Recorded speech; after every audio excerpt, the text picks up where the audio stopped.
Welcome to Quick Tip with Joy. Today I thought I'd give a quick little thing about how you press flowers, some ins and outs, to do's and don'ts of pressing flowers.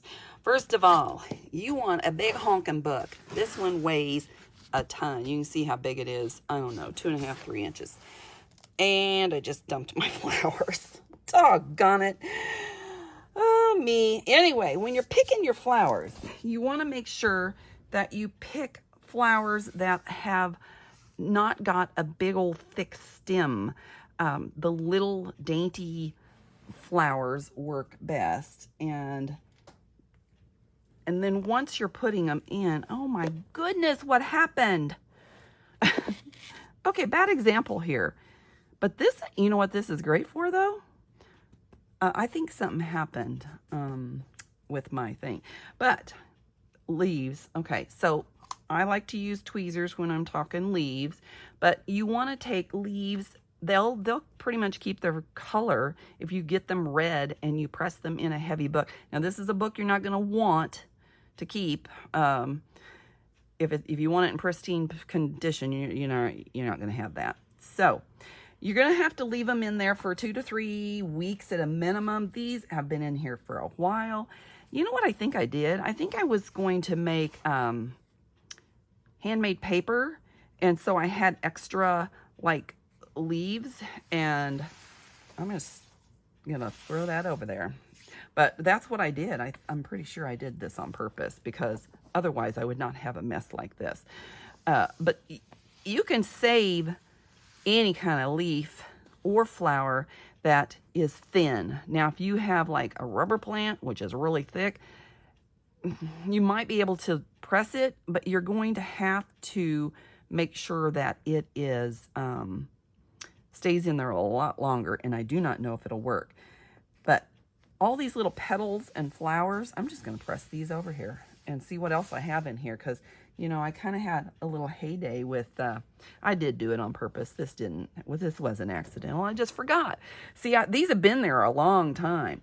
You can use just a petal to put between acetate or a transparency to make like a field notes type of thing. I'm going to go back through these. They will be fragile if you're, not paying attention. Let's keep going. You want to just like every few pages put one. Now they make fancy little presses, or maybe somebody that can make you a press, or you make one yourself.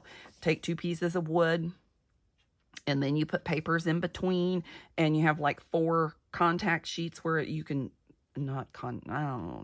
Okay, so you have a piece of wood, and you have paper, piece of wood. You drill 4 holes, and you put like a bolt, and you screw it on the edges.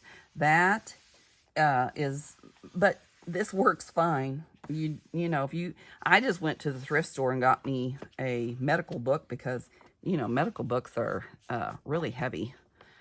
They're like thick. Lawyer books are good too, because they have to learn a lot to get their education. So there you go.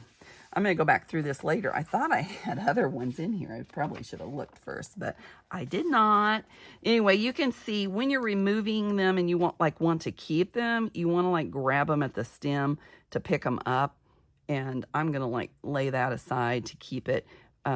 Otherwise, there is more juice in the stem of it when you're putting it down. You want to make sure you lay it down with the flared open. You just don't want to like stick it in, slap it down, because if you don't, you're not going to get. I really thought I had some in here that I could share with you instead of this stuff, but it looks like it's all this stuff to me. Yep, sure does. Yeah, you wouldn't want to just swipe this like this. This is like junk. But if you're going to use it, use your tweezers.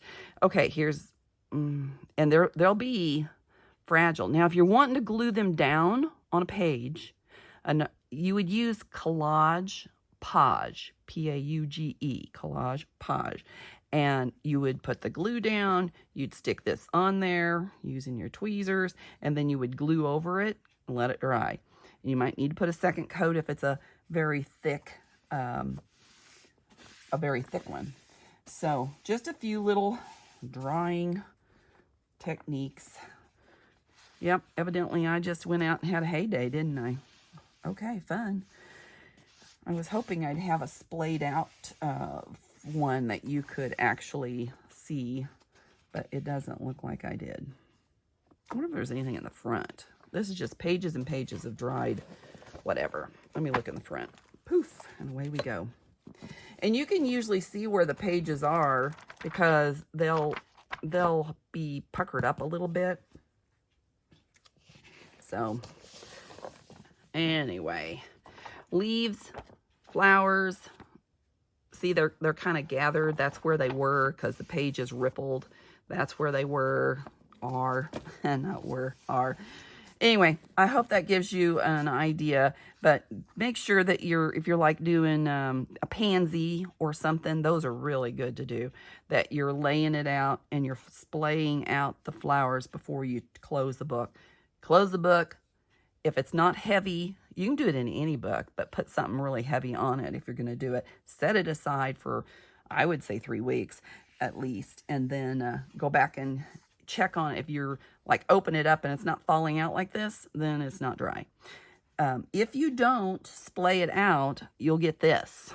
You'll get a closed up, unusable, it's dry. Once it's dry, you can't open it back up. It's going to be brittle and break, and it's, of course, prove me wrong, but normally it's brittle and breaky, and you can't get that to stay over there, so you can't get it. So you want to, so it depends what you want it for.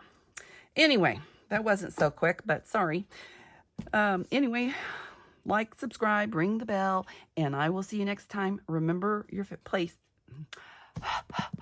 Remember, your day is full of choices, so choose joy. Sorry, guys. Have a great day.